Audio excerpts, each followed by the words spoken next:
Hi guys, welcome to the channel. In today's video, I am going to show you how you can unsuspend Twitter's suspended account.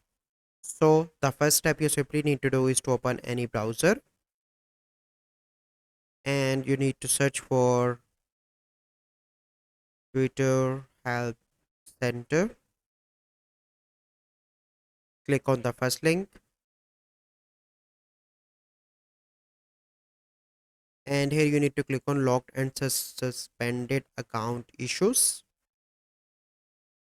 Okay, and here you can see that you are currently not logged in or log in to a X account that is not suspended or locked. So the first step you simply need to log out and then you need to log in, and after that there is a page where you can submit a request to the Twitter team and they will contact with you in 24 to 48 hours and help to resolve your issue. So this is the process.